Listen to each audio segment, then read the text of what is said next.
नमस्कार फरीदाबाद, मैं Kishore Sharma, voice of Faridabad में आपका फिर से स्वागत है। और आज हम बात करेंगे ऐसे शख्स की जिसके साथ मारपीट की जाती है। ऑटो चालक है, गरीब आदमी है, लेकिन नव वर्ष से ठीक 2 दिन पहले 29 तारीख की वारदात है, रात की वारदात है। एसडीएम नगर पटेल चौक की वारदात है। उसका ऑटो हायर किया जाता है। रात को 4 जो लड़के उसके ऑटो को बुक करते हैं और जब वह पटेल चौक एसडीएम नगर में पहुंचता है तो उसके साथ मारपीट की जाती है पैसे मांगने पर। जानेंगे पूरा मामला क्या है। निजामुद्दीन है हमारे साथ। निजामुद्दीन, कहाँ रहते हो? जी सर, मैं एसडीएम नगर में C223 किराए पे रहता हूँ। किराए पे रहते हो? जी सर। ऑटो चलाते हो? जी सर। क्या वारदात हुई थी आपको 29 तारीख को? 29 तारीख को सर मैं रात को 12:30 बजे करीब घर पे आ रहा था। रास्ते में मुझे ओल्ड पे से स्टेशन पे ओल्ड से सवारी मिली? जी 3 सवारियों ने मुझे ऑटो रोका मेरा स्टेशन पे। सवारी एक साथ थी या अलग अलग? एक साथ थी वो। उन्होंने ऑटो मेरा बुक किया शर्मा चौक के लिए।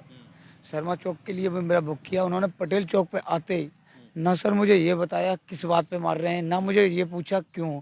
उन्होंने सबसे पहले मेरा फोन कब्जे में लिया, फिर उसके बाद में मुझे निकाल के एक ने मेरे ये मुंह पकड़ के मेरे इन जगहों पे मैं मना कर रहा था। मेरे 4 ऑपरेशन में पड़े आपके? जी मैं भैया यहीं घूसा मारते रहे। वो मुझे खत्म ही करना चाहते थे, मगर मैंने भैया हाथ जोड़ के मैं उनके बाद वो तो ऊपर वाले ने मेरा साथ देने के लिए ऊपर वाले ने साथ देने के लिए पीछे से 2 भेज दिए। साइकिल वाले आए थे, सिक्योरिटी गार्ड थे, मतलब वो आए थे। उन्होंने मेरी गाड़ी उठवाई, मैंने उनका पीछा किया। भैया मैं तो सच बता रहा हूँ, उनका पीछे पकड़ने के लिए ही कर रहा था कि मैंने कि कैसे भी हाथ आ जाए। मैं उनका पीछा भी किया, एक इधर भागा 2 इधर भागे, तो उनके पीछे क्या उनकी वीडियो भी बनी। तो मैं कंप्लेंट लिखाने गया तो सर मेरी कंप्लेंट नहीं लिखी गई। कंप्लेंट को नहीं लिखेगी? कहते हैं कि जब तू किसी मेरा आज से 25 तारीख थाने में गए कंप्लेंट कराने? कहाँ गए? नगर एसडीएम नगर में गया था। वहाँ मौके पे पुलिस पहुंची थी जहाँ पर ये वारदात हुई थी ना, वहाँ मौके पे पुलिस पहुंची थी। उन्होंने कहा था 21 DK भी आए थे, 4 नंबर से भी गए थे। उन्होंने कहा था ये 4 नंबर में लगता है तो 4 नंबर में कंप्लेंट लिखी जाएगी। तो 21D वाले तो चले गए, 4 नंबर वाले मुझे साथ लेके चले गए। तो उन्होंने मेरी सुबह आ जाइए, सुबह मेरी कंप्लेंट नहीं लिखी। फिर बोलते हैं कि तू SHO को फंसा रहा है। सर 25 तारीख को मेरी गाड़ी इम्पाउंड कर दी थी मेरे सामने। सर 1000 गाड़ियों को छोड़ा, 50 गाड़ियों को मेरे सामने छोड़ा गया। मुझ पर सर 1000 रुपये नहीं थे, नहीं तो मेरी भी छूट जाती, मैं लड़ता नहीं सर। मुझ पर 440 रुपये थे सस्ता केस बनाने के लिए। सर मैंने 440 भी ले लिए। मैंने गाड़ी की चाबी नहीं दी, बाहर नहीं निकला, मैं मजबूरी थी, क्योंकि मैंने जिससे गाड़ी ली अब भी ली थी 15 दिन पहले।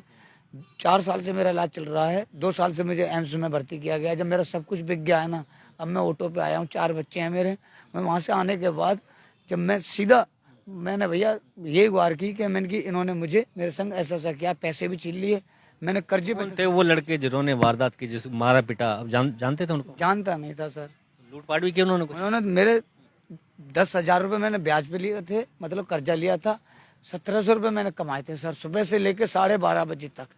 वो सर मेरे छीन लिए गए, मेरे फोन वो भी छीन लिया, और गाड़ी को मेरी को तोड़ के, फोन भी लेके छीन के? हाँ, गाड़ी को मेरी को तोड़ के शीशा फीसा तोड़ ताड़ के पलट दिया, और बस सर वो भाग निकले।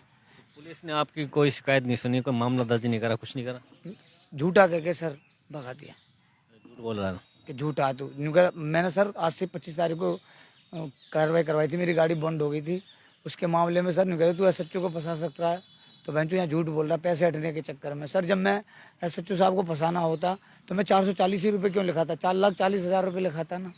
मेरे पास जो थे मैंने वही लिखा है कि 440 रुपये मेरे पास थे सर। अगर 1000 रुपये होते तो सर वहीं छूट जाता, तो वहीं छूट जाता मेरा। सर मुझे कहा छोटा चलन, और उन्होंने ही मुझे नंबर दिया लक्ष्मण का, मैं जानता भी नहीं हूँ। 506 नंबर कमरे में भेजा, नंबर भी दिया। मैंने 20 से 30 बार उनके पास फ़ोन किया सर, उन्होंने मेरा फ़ोन नहीं उठाया SHO साहब ने, और ये कह के मुझे भेज दिया कि 300 या 500 रुपये में तेरा निपट जाएगा, लक्ष्मण से मिल लियो, मेरी बात करा दियो। मैं वहाँ गया सर, तो मुझे पता चला कि 30,000 रुपये का चालान है। 30,000 का? 30,000 का सर। अभी मैंने गाड़ी ली है, जिससे लिए उसने मुझे ऐसी मेरी मजबूरी देख के मुझे ऐसी दे दी कि खाता रहियो और देता रहियो। जी अब बताओ बाबूजी कहाँ जाऊँ, कुछ सुनवाई नहीं हो रही। मैं इनसे लड़ नहीं सकता बाबूजी, मैं आम आदमी से तो लड़ नहीं सकता। मेडिकल करा लिया आपने? BK में आए तो कराने के लिए 3 दिन बाद मेरा मेडिकल हुआ। 28 तारीख को मेरी सुनवाई हुई है, 29 तारीख को मेरे संग ये वारदात हो गई। वारदात के बाद जब मारपीट हुई उसके बाद मेडिकल हो गया? उसके बाद में मेडिकल कुछ नहीं। ना बीके आए आप मेडिकल कराने? मैं सर पुलिस चौक थाने गया, वहाँ की कल रही हो। कल आने के बाद सर उन्होंने बताया कि वहाँ की हम ढूंढ रहे हैं, फिर कह दिया कि FIR मैंने करा बिल लेके आ। और सर उसी थाने में मुझे उस फोन को दिलाया गया था। फोन मिल गया आपका? नहीं मिला। कौन सा फोन दिला दिया? जो पहले सर वारदात थी ना, मेरा मेरा ओरिजिनल डॉक्यूमेंट्स ना जमा कर लिया। पहले वारदात हो चुकी, मेरा फोन छीन लिया गांव के ने। उन पैसे उसी थाने में फोन दिलवाया गया था, उन्हीं के सामने। अब वो कहते हैं कि बिल नहीं है, मैं जिम्मेदार बैठा हूँ। अब सर कहता है कि बिल लेके आ, ये लेके आ, मैं उनको पहुंचा रहा हूँ उनके पास, तो सर कोई कार्रवाई हो नहीं रही। कैसे आपके साथ बार बार वारदात हो रही है, क्या चक्कर है? ये सर 1 साल करीबन 2 साल पहले की बात है जी। जब मुझे फोन दिलवाया गया, जो कह रहा इसका बिल भर जाएगा ना। जब इसने आपकी सुनवाई नहीं करी, लेकिन बीके में आके मेडिकल कराते, आप चोट लगी थी, झगड़े में मार पीट करके गए थे, आपने मेडिकल कराना उचित नहीं समझा?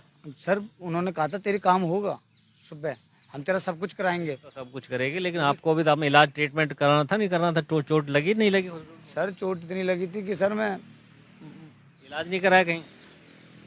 इलाज कराने के लिए सर कहाँ अभी के आया था, कांस्टेबल लाओ सर। जब मेरी FIR ही नहीं लिखी गई तो सर कहाँ से मेरे मेडिकल हो जाएगा, बताओ आप।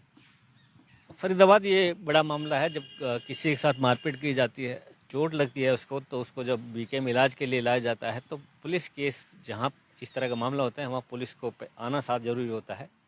और अब ये निजामुद्दीन है, पुलिस वाले इनके साथ नहीं थे, इनका मेडिकल नहीं किया गया और ना इनकी कोई सुनवाई पुलिस थाने में की गई है। 29 तारीख, आज लगभग 3 दिन, 29, 30, 31, 5 दिन हो चुके हैं जी। SHO साहब ने कहा था कि इनका कार्रवाई की जाए, लेकिन ESI साहब ने नहीं की।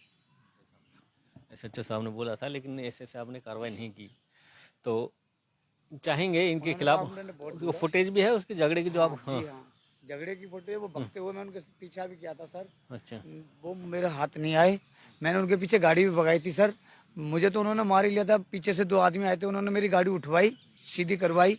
मैंने सर उनका पीछा किया, बंगाली दवाखाना शर्मा चौक पे आके वो मुझे हाथ लगे, लेकिन सर वो गाड़ी के ओट लेके फिर भाग गए सर।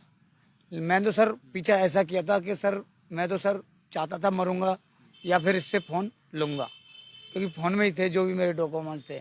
मैंने उस पर गाड़ी चलाने की कोशिश की, गाड़ी की ओट ली उसने, और फिर वो बैक होके मैंने सीधी गाड़ी बचाई, और मुझ पर गाड़ी जब तक बैक नहीं हुई, जब तक वो भाग निकले। इसमें मेरी मदद उन्हीं ने की है। कि जो पड़ोसी थे, गली वाले थे। बस इन्होंने तो कुछ नहीं किया सर। तो फरीदाबाद निजामुद्दीन के साथ जो वारदात की गई है उसको 5 दिन हो चुके हैं, लेकिन पुलिस ने भी अभी तक कोई कार्रवाई नहीं की और इन्होंने भी मेडिकल जो है इनका बीके हॉस्पिटल आए हैं, लेकिन मेडिकल नहीं हुआ है। और डॉक्टर्स कह रहे हैं कि वो जो अपना थाने से जो आपका मुलाजिम है, जो आपकी कार्रवाई कर रहा है, थाने से एक मुलाजिम लेकर आइए, उसके बाद ही आपको मेडिकल किया जाएगा। जोड़ेंगे फरीदाबाद आपको शहर की अन्य खबर के साथ। बने रहिए हमारे साथ। बहुत बहुत धन्यवाद।